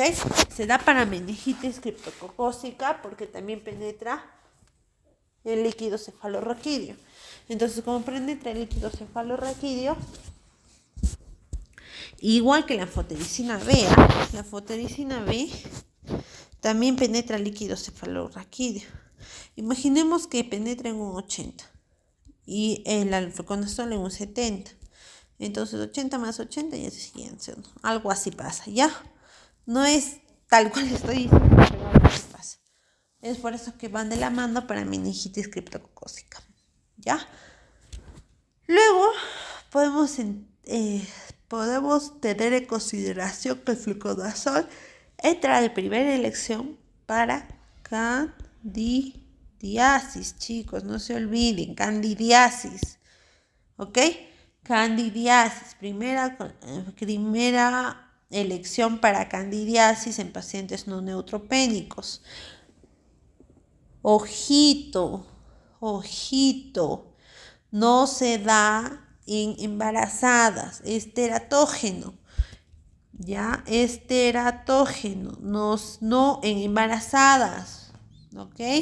Se da se da también en cualquier tipo de la cándida, ¿no? No solo de la albicans, pueden ser las no albicans como la glabrata o la crusei. Prácticamente eso. También entre los efectos adversos podríamos incluir que podría generar necrosis hepática, alguna alteración gastrointestinal, podría generar el síndrome de Steven-Johnson, ¿ok? El síndrome de Steven-Johnson. Reacciona con la rifampicina, por lo que disminuyen, entre ambos se disminuyen. Ya tiene un efecto negativo. Luego vamos a ver al isavuconazol. Mejor le ponemos solo isabu. Ya, el isabu va a tener su espectro prácticamente en la aspergilosis. Y vamos a tener efectos adversos gastrointestinales como hepatitis, entre otros. Para continuar, vamos a tener al el itraconazol. El itraconazol tiene un amplio espectro que podemos incluir, por ejemplo, la histoplasmosis, pero no la sistémica. Hablamos de histoplasmosis leves, porque de lo contrario tendríamos que dar polienos del cajón anfotericina B. Y se podría cambiar a itraconazol durante el primer año. Luego también tenemos como profilaxis para micosis profundas y vasoras o para paracoccidiomicosis, aspergilosis, también puede cubrir blastomicosis, entre otros. Entre los efectos adversos más frecuentes es que genera hipopotasemia, genera edemas y alucinaciones. Otra condición es que esta no penetra el sistema nervioso central, por lo que no podemos darlas en criptococosis, ¿no? Vamos a continuar con lo que viene a ser el posaconazol. El posaconazol, el posaconazol tiene indicaciones muy diversas, pero principalmente vamos a darlas en mucormicosis, levaduras, mohos, y prácticamente estos, y principalmente su ADME, su administración, su distribución, su metabolismo, va a mejorar con comida, ¿ya? Este sí mejora con comida. En cambio, puede generar efectos adversos también. ¿Qué nos puede dar? Hepatitis. Acá también entra la hepatitis. Para terminar, vamos a terminar con el voriconazol. El voriconazol es un tipo de medicamento antimicótico que va a ser de primera elección para aspergilosis. Por ejemplo, también para el acidosporio, la esofagitis candidiásica y las candidiasis invasivas, pero no entra como primera elección. Podemos tener efectos adversos que es hepatotóxico. ¿Ok? Eso sería todo una vista general de los antimicóticos azoles. Podríamos añadir algunas cositas, por ejemplo, la dosis del fluconazol es de 1200 a 1600 con anfotericina B. Son dosis altas, como pueden ver, porque esto permite que el fluconazol sea fungicida. Vamos a tener que la fluconazol se da como en candidemia. Vamos a tener que, por ejemplo, si se trata de un agricultor de café, estaríamos relacionando con la paracoccidiomicosis, por lo que podríamos dar la itraconazol. Si damos voriconazol más posaconazol, ambos podríamos tratar en enfermedades oncohematológicas. Y prácticamente eso, ¿ok? En general, los azoles antimicóticos son de vía oral, como les decía, y van a inhibir el colesterol, ¿ok? Luego vamos a tener para terminar, dos importantes, las equinocándidas y la fluorocitocina. Las equinocándidas y la fluorocitocina Ok, empecemos. ¿Quiénes son las equinocándidas? Las equinocándidas son lipopéptidos hidrosolubles que van a inhibir a la glucosa sintetasa, por lo que van a volverse fungicidas, ¿ok? Pero también van a tener cierta actividad en algunos microorganismos, alta actividad en otros, y en algunos va a tener inactividad, y vamos a tener que tener ojo con esto. ¿Por qué? Porque si tiene si es inactiva, ¿para qué le vas a dar? No le vas a administrar equinocándida si son inactivas, ¿verdad? No penetra sistema nervioso central. No penetra sistema nervioso central, por lo que ya debes saber más o menos con quién es inactiva. ¿Ok? Otra cosita es que, por ejemplo, puede ser fungiostático en un casito que viene a ser en los aspergilos. Pero esto es básicamente por su tipo de actividad. Como no es alta, se considera fungiostático al solo ser activa, ¿ya? Pero sí, de que tiene actividad, tiene actividad. Sus efectos adversos van a ser hepatitis y exantema. Hepatitis y exantema. Entonces,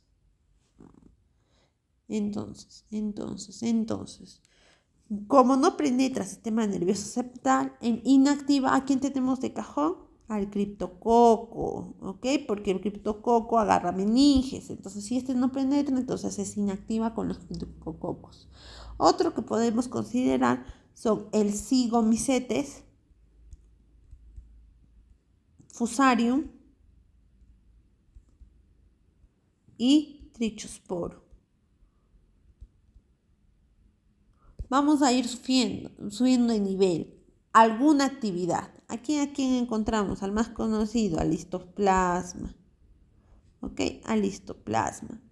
¿A quién más? Aquí vas a los coccidioides. ¿Ok? A los coccidioides.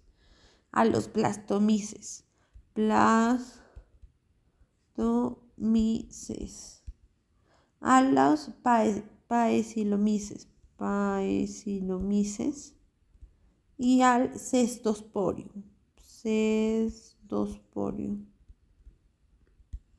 Entre las activas vamos a tener a 3 tipos de cándidas y 3 tipos de aspergilos. Acá, cándida, aspergillus. ¿Quiénes son estos 3 tipos de cándida? La parapsilosis, Guillermondi y fumigatis. ¿Y quiénes son? ¿En qué aspergilosis? Las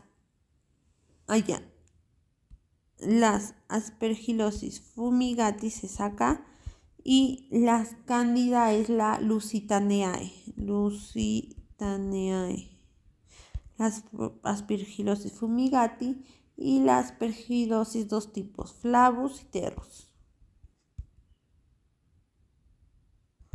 En alta actividad vamos a tener de cajón todas las cándidas, ¿ya? Las que sobran, albicans, las más conocidas, albicans, glabrata crucei,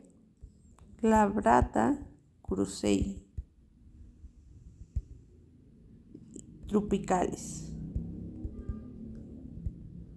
Y acá Pneumocystis jirovesi, ¿ok? Contra la Pneumocystis jirovesi.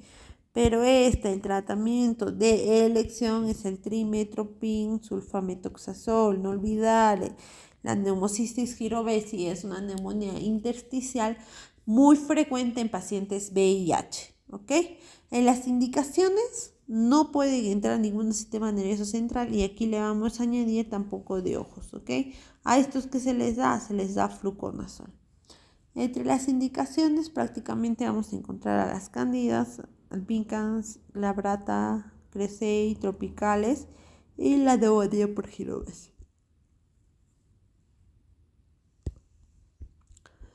Luego vamos a tener a la fluorocitocina.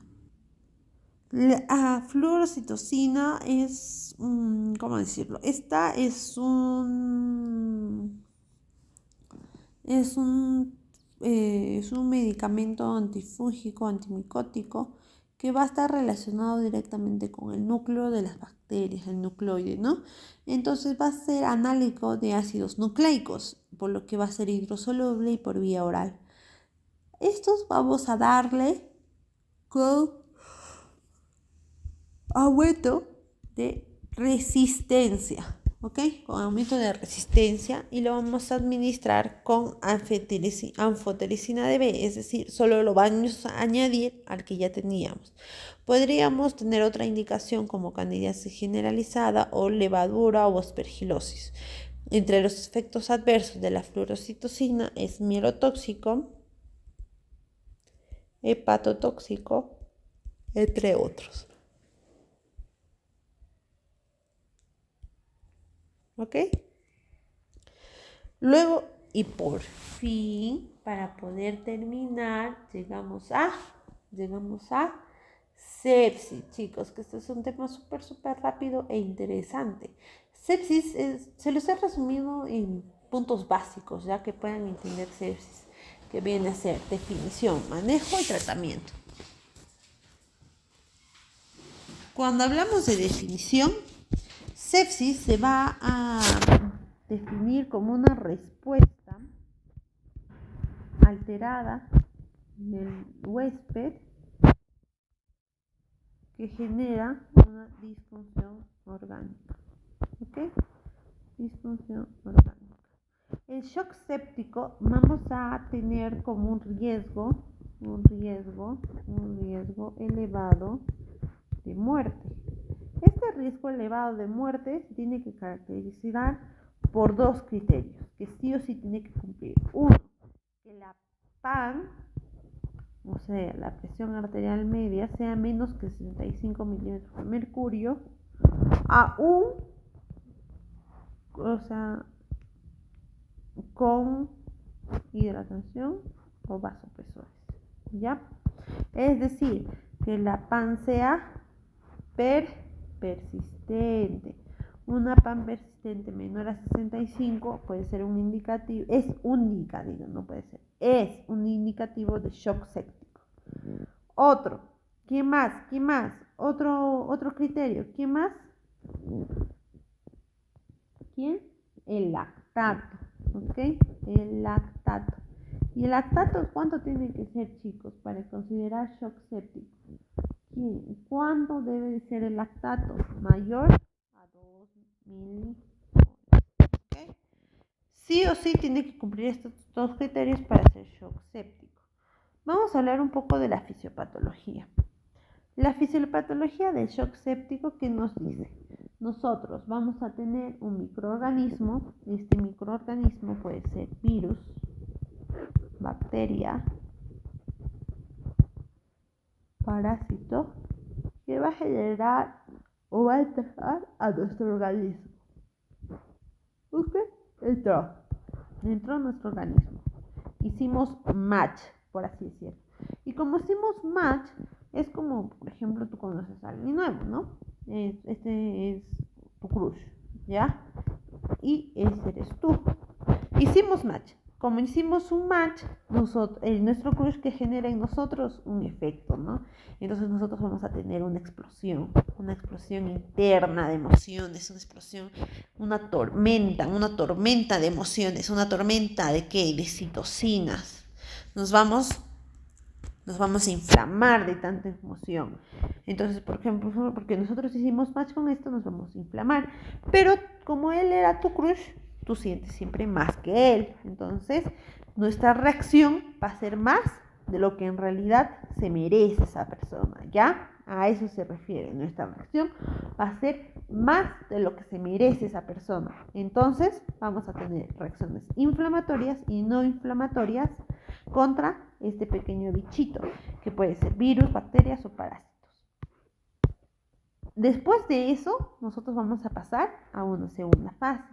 ¿Qué va a pasar en esta segunda fase?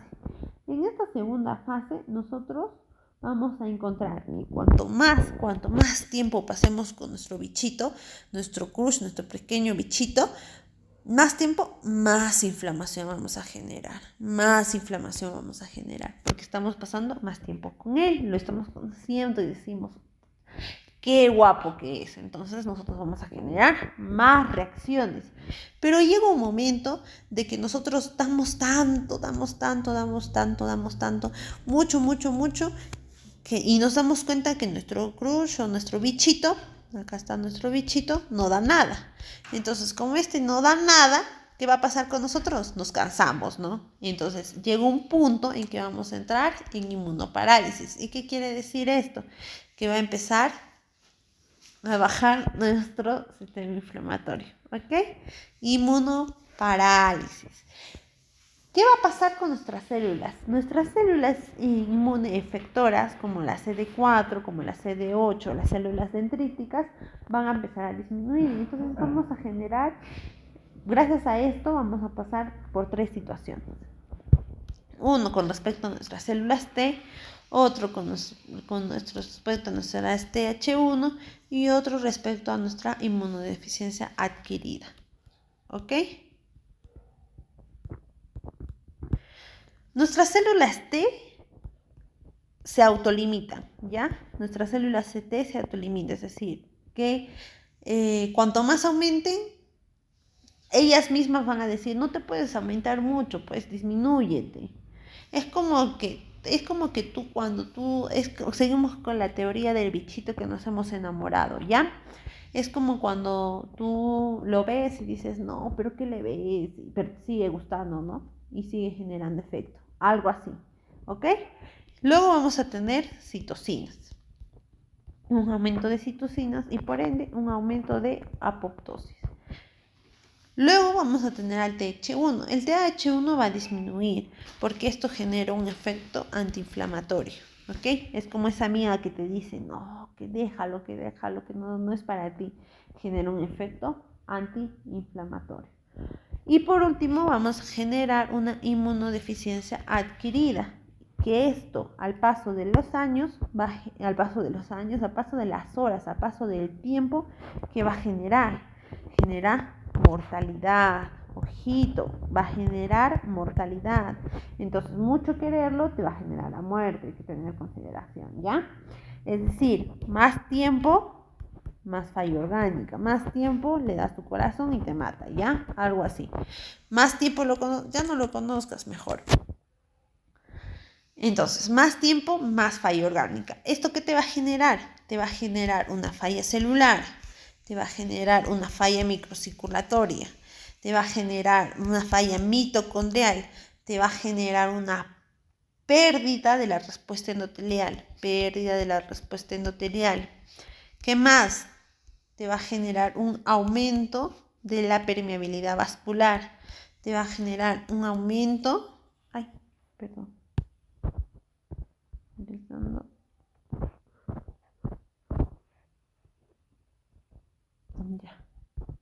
acá te va a generar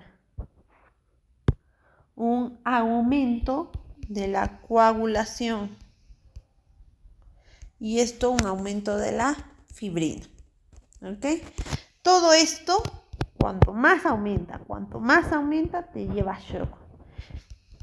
Ese punto clave en que te rompieron el corazón, ¿ya? Digamos, a ese punto llegaste, que te esforzaste tanto, que tu sistema te empezaste a sentirte mal, que ya te rendiste, que no lo ves, pasa más tiempo y te das cuenta que cuanto más lo ves, cuanto más lo sigues viendo, más te rompe el corazón y entras en shock, ¿ya? Depresión total, digámoslo así. Y esto te va a llevar a una falla multiorgánica y lo que se va a conocer, cuanto más tiempo, un punto sin retorno. Ya estás perdidamente enamorada de él, que por más que te dañe, ya no hay retorno, ya no hay regreso. Ya está, es todo lo que tú necesitas. ¿Qué quiere decir con esto? Que cuanto más pase el tiempo en que tú no le des tratamiento al paciente con sepsis, lo vas a matar, ¿ya? Es por eso que es importante encontrar su manejo, ¿ya? Encontrar su manejo y saber acerca de los factores de riesgo. Entre los factores de riesgo importantes para el paciente con sepsis que podemos encontrar, por ejemplo, van a ser las alteraciones genéticas, específicamente los polimorfismos. ¿Qué más? El alcoholismo también es un factor de riesgo, alcoholismo, ¿ok? ¿Qué más? Que sea de raza negra.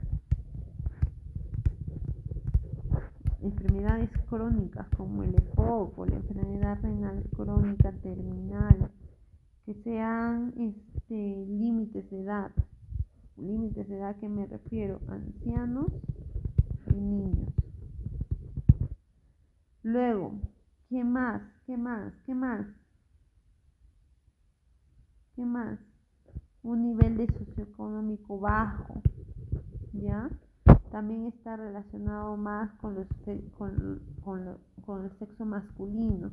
Esto debido a que se dice que las mujeres por el tipo la gran cantidad de hormonas que tenemos como un sistema de protección y es más frecuente en varones.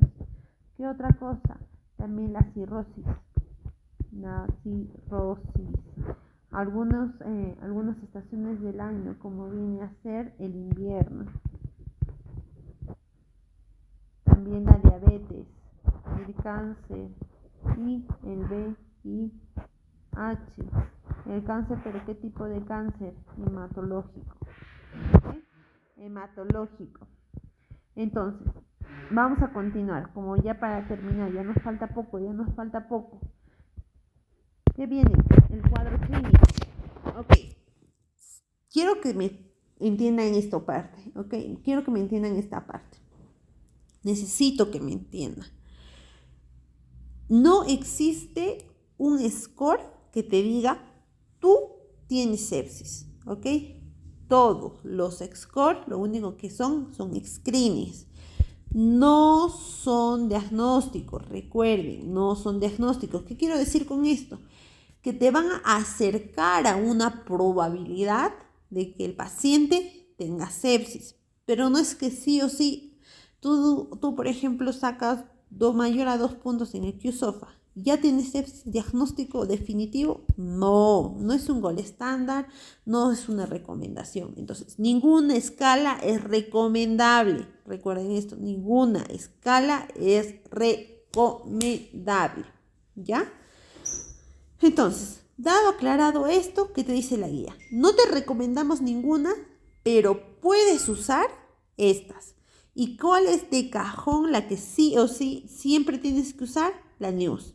La NEWS lo puedes usar como screening y vamos a encontrar acá respiración, escala de saturación, esto con oxígeno, sin oxígeno, presión arterial, pulso, conciencia y temperatura. Pero cuando tu paciente lo ves, podrías determinar esto de una acción, ya que al examen físico y la toma de signos vitales vas a poder encontrarlo. Otro que sí va a ser difícil tenerlo y que algunos sí lo pueden considerar importantísimo viene a ser el SOFA. El SOFA va a evaluarte más cositas, ¿ok? Como el sistema nervioso central, renal, hepático, coagulación, respiración y cardiovascular. Pero como ustedes verán, no es que llega el paciente y yo ya tengo mi bilirrubina, me va a salir al instante, yo ya voy a tener mi creatinina, mi diuresis, como que ya está las plaquetas hace rato hasta antes de que llegue el paciente. No es así. Lo que tú puedes hacer es empezar a evaluar. Entonces vamos a ir de arriba hacia abajo, ¿ya? Empezamos. ¿Qué está arriba? Tu cerebro. Entonces vas a evaluar tu sistema nervioso central. Tal vez tu paciente esté inconsciente, entonces no le vas a dar una escala de Glasgow de 15, ¿no? Tal vez le vas a empezar a dar de 9, de 6, de 12, de 10. Luego lo miras y empiezas a sacarle los signos vitales. Tu sistema cardiovascular, tal vez ves que está fallando, tu sistema respiratorio. Vamos a seguir bajando, vamos a llegar a nuestro sistema hepático. Tal vez lo ves amarillo y no me vas a decir que su bilirrubina está normal, ¿no? Si está color patito, ¿no? Entonces, vamos a seguir bajando, entonces vamos a llegar a lo que viene a ser sangre en la coagulación, está lleno de hematomas, digamos que tiene peteques por todas partes, entonces no me vas a decir que sus plaquetas están bien. Luego vamos a llegar a renal, el paciente no está orinando ya, entonces no me vas a decir que su sistema, sus riñones están bien. Y así es como lo puedes evaluar. Yo me acuerdo de esa manera, de arriba para abajo, cerebro, corazón, pulmones, hígado, sangre y riñones. Listo. Y así me acuerdo el SOFA. Si no yo te recomendaría que te acuerdes de esta manera, pero uno más fácil es el QSOFA. Pero el QSOFA y eso, todos son screening, ¿ya? Pero el QSOFA es mucho más bajo que todos los demás. ¿Ya? No es recomendable y no te sugeriría que sea el único que uses. Puedes utilizar lo que viene a ser, acá utilizan lo que viene a ser el Glasgow, la presión arterial sistólica y la respiración, ¿no? Y es súper concreto y fácil de utilizar. Ok, dejando aclarado todos estos tres que puedes utilizar, vamos a ver qué exámenes complementarios tienen. Y esto también se basa, de hecho, a lo que tú estás buscando, ¿no? Siento a ¿qué vas a pedir? ¿Qué vas a pedir? ¿Alguna idea? Ahí tienes que pedir hemograma completo, ¿ya? Vas a pedirme un hemograma completo. ¿Por qué? En busca tal vez de leucocitosis, en busca tal vez de plaquetopenia, que es una de las consideraciones para sepsis. Me vas a pedir un AGA. ¿Un AGA por qué? En el AGA que puedo encontrar lactato, descarte shock séptico. Vamos a aclarar y ojito con esto, ¿ya? El lactato es importantísimo, sí, para poder descartar shock séptico, pero fuera de eso el lactato no es relevante. ¿Por qué te digo? El lactato puede subir en otras situaciones que, por ejemplo, como un doctor decía en emergencia, que el doctor Benjamín, tú vas y corres y das una vuelta por toda la cuadra y tu lactato está elevadísimo.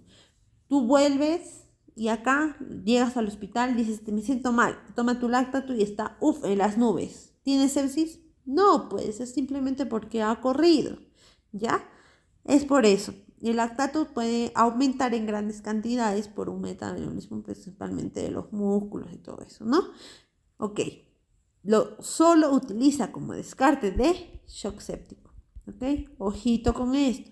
¿Qué más? Podemos encontrar tal vez una acidosis. También tenemos que buscar que viene cultivos, no te olvides, cultivos, de acá le voy a poner grande, cultivos. ¿Qué se pide? 2 hemocultivos más un urocultivo. Ojo con esto. Se pide 2 hemocultivos. Tú tienes que buscar gram positivos, gram negativos, un urocultivo, porque la fuente más frecuente de sepsis vienen a ser las citus. Y si la fuente es una neumonía, ¿qué pedirías? Radiografía de tórax. Si es una ITU, pero no es una ITU baja, más que nada es una ITU alta, o tal vez ni siquiera se puede encontrar nada en el urocultivo, en un examen de orina, pero tú sabes que son tus riñones. ¿Quién es? Ecografía renal, tal vez tienes un absceso. ¿Qué más? ¿Qué más podríamos encontrar? ¿Qué más podríamos pedir? Reactantes de fase aguda. Pero en los reactantes de fase aguda nosotros tenemos a la BCG, a la PCR y la PCT, ¿no? De estas, la PCT es la más sensible, pero no supera la clínica. Tú sí o sí tienes que guiar de tu clínica. Entonces, de primer cajón siempre va a ir tu clínica. Tú puedes utilizar la PCT, la procalcitonina, como una prueba confiable en el sentido de una bacteriemia, ¿ya? Sí o sí tiene que ser una infección por bacteria. Pero la PCR no te va a servir mucho y la BCG podrías utilizarlo sin problema. Luego vamos a tener también, por ejemplo, un examen completo de orina, también tienes que pedir, me olvidé ponerlo acá. También urea, creatinina, perfil de coagulación, urea, creatinina, perfil de coagulación, bilirrubina total y más que nada eso, ¿no? Luego, para terminar, chicos, no se duerman. El tratamiento. ¿Cómo es el tratamiento de una sepsis? Tu paciente llega, tiene alteración de la conciencia, no orina, lo ves que está amarillo, lo ves que... ¿Qué vas a hacer? Reanimación inicial, ¿ya? ¿Con qué? ¿Con qué? Por ejemplo, su saturación está en 70%, no vas a ir y te vas a enfocar en hidratarlo, ¿no? Si ves que no está respirando, que no está saturando bien, ¿qué vas a darle? Oxigenoterapia. Luego de eso, ¿qué tienes que hacer? Si tu paciente está inconsciente, ¿qué le tienes que poner? Sonda, pues, sonda vesical. ¿Qué más? ¿Qué más? ¿Qué le tienes que poner? ¿De dónde le vas a administrar la hidratación, los vasopresores? ¿De dónde le vas a sacar cultivos, antibióticos? ¿Por dónde? ¿Por dónde? Por vías. Pues puedes ponerle una vía central o 2 vías periféricas. ¿Ya? No te olvides de eso. Una vía central o 2 vías periféricas. Ya. Entonces, nuestro paciente está en términos generales no entrando en crisis. Entonces tú vas a identificar a tu paciente. Vas a decir, ok, mi paciente está amarillo, no orina, esto no me da buena espina, vas a decir, ¿verdad? Entonces vas a empezar a usar tus escalas. ¿Para qué es esto? Porque tus escalas te van a permitir identificar al paciente. Es un screening, te van a decir que el paciente tiene alto riesgo de mortalidad, ¿ok? Solo te dice eso, que el paciente tiene riesgo de mortalidad. Luego puedes sacarle el NLR, que son neutrófilos sobre linfocitos, y esto es mayor a 23. Es significativo, en realidad sí sirve, y como te dije, utilizas también tus escalas. Luego tu hidratación, algunos empiezan con hidratación, otros empiezan con vasopresores, depende de cada doctor. La hidratación que te recomienda en la guía de Surviving to Sepsis es lo que viene a ser 20 mililitros, de 30 mililitros por kilogramo, ¿ya? 30 mililitros por kilogramo, sin embargo, algunos recomiendan 20, ¿ok? Es dependiendo a cada paciente, diré a cada doctor, a cada... algunos tienen un ideal restrictivo, otros son más liberales. Esto prácticamente porque cuando lo sobrehidratas puede generar edema. Entonces esto es lo que no quieren, ¿ya? Vamos a continuar con vasopresores. Los vasopresores de uso inicial, ¿quién es? La noradrenalina, ¿verdad? Esta noradrenalina va a entrar de primera elección. Noradrenalina. ¿Cuánto le vas a poner? 2 ampollas en 100 cc, ¿ok? 2 ampollas en 100 cc. Luego de esto, vamos a ver que tenemos que administrar cultivos o antibióticos. Vamos a sacar cultivos o administrar antibióticos. ¿Qué escogerías? Esto depende. Mira, si el sacar tu hemocultivo y tus 2 hemocultivos más tu orocultivo o tu cultivo de la zona del foco de infección no te genera un retraso en los antibióticos, hazlo. Pero si esto te va a generar un retraso de antibióticos, pues no lo hagas. Por ejemplo, en la noche el laboratorio no funciona, tu paciente está 1 de la madrugada con sepsis, tú le sacas tu cultivo, tú pides el cultivo y tú tienes que esperar a que llegue el laboratorio, ¿no? Porque lo tienen que sacar y lo tienen que procesar ahí mismo. Pero el laboratorio no abre hasta las 8 de la mañana. ¿Vas a hacer esperar a tu paciente 7 horas? No, ¿verdad? Entonces, si tu cultivo retrasa tus antibióticos, no es factible. Vas y le administras antibióticos. ¿Y qué antibióticos? En forma general, si no tienes un foco localizado, sin foco, mero 2 gramos cada 8 horas, ¿ya? Pero si tienes un foco localizado, tienes que guiarte. Si es pulmonar, si es ITU, y eso va acorde generalmente a los protocolos, ¿no? La ITU En la situs te tiene que dar nitrofurantoína, si es baja, si estás sospechando de una alta, le puedes dar cefazolosporina, ceftriaxona, cefalexima. Entonces, en cambio, en una pulmonar, ¿qué podrías dar? Algunos dan ceftriaxona, otros dan pipetazo, es de acuerdo. También podemos medir lo que viene a ser como paso 7, el lactato. El lactato, como les mencionaba, nos sirve para medir 2 milimoles, ¿ok? Para determinar shock, solo para determinar shock, ¿ok? Y por último, control de foco, por ejemplo, ¿ya? Si tu paciente tiene ¿cómo se llama? Un catéter. El catéter es el foco de infección. ¿Qué tienes que hacer? Retirar el catéter, ¿ok? No lo vas a dejar porque si lo dejas, tus antibióticos no van a funcionar. Vas y retiras el catéter. ¿Qué más? Vamos a ver que también tenemos que, por ejemplo, tienes una ostomía, tienes que generar, tal vez el foco de infección es una celulitis, tienes que hacer una cura quirúrgica. Tienes controlar foco, no te olvides jamás de eso. Controlar foco. ¿Qué más? En caso de antibióticos también consideramos marza, vancomicina, MDR, agregas 2 antibióticos, hongo, antimicótico. Si es viral, no se da, ojo, si es viral, no se da antivirales, no se da no antivirales, ¿ok? El tratamiento es sintomático.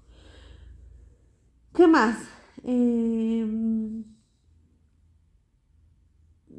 Vasopresor. Ya. Bueno, en los vasopresores la segunda elección es la dopamina. Esta es de primera. De segunda, dopamina. De tercera, vasopresina. Luego también tenemos que considerar las ventilaciones. Algunos se recomiendan no dar una ventilación mecánica porque va a empeorar la situación. Y pues lo mejor sería una oxigenoterapia, ¿no? Ventilación mecánica no. ¿Qué más? Podríamos dar también una profilaxis para TEP porque van a tener alteraciones de coagulación. Entonces, algunos recomiendan que todo paciente con sepsis, bueno, no algunos, en realidad la guía de Surviving recomienda dar su profilaxis para TEP. Entonces, para trombos, para prácticamente alteraciones en la coagulación y recomiendan utilizar heparina de bajo peso molecular. Recomiendan mantener una glucosa menor a 180, en realidad entre 144 a 189, puede ser 179, ¿ok? Menor a 180. Sin de lo contrario, se puede utilizar insulina. Se tiene que llamar a una nutrición enteral, pero esto tiene que ser solo menor a 72 horas. Tiene que entrar a UCI si requiere rehabilitación posthospitalaria. Cuando se le da ventilación mecánica va a requerir una rehabilitación posthospitalaria, entonces se le recomienda que esté un poquito más de tiempo en el hospital. No se le administra vitamina C, puede generar acidemia metabólica grave y bueno, eso en general, ¿ya? Pero el manejo sí o sí, seguir estos pasos. No se olviden, chicos, el manejo sí o sí, seguir estos pasos. Y ahora, para terminar, vamos a decir, ¿cuándo dar antibióticos? Hora, ¿cuándo? Principalmente por la diferencia entre probable y posible. ¿Ok? Probable es que mañana llueva, ¿ya? Y es posible que mañana caiga nieve, ¿ya? Nos podemos recordar, incluyéndome, porque yo cometí el error, nos podemos recordar, por ejemplo, con que no es imposible, ¿sí? No es imposible. Entonces, puede ser posible. Es posible que mañana caiga, pero es probable que mañana llueva, ¿ok? Entonces, cuando es probable, en sepsis sin shock, o sea, cuando es lo más seguro que pase, esto se tiene que hacer en menos de una hora. En cambio, si la sepsis sin shock y es posible, o sea, como que no es imposible, pero es poco probable que suceda, entonces acá tenemos menos de 3 horas. ¿Ya? Una corrección también, chicos. Luego vamos a tener el shock séptico. El shock séptico es una situación que se va a dar siempre en menos de una hora. Los antibióticos se tienen que administrar siempre en menos de una hora. ¿Ok? Siempre recordar esto, por favor.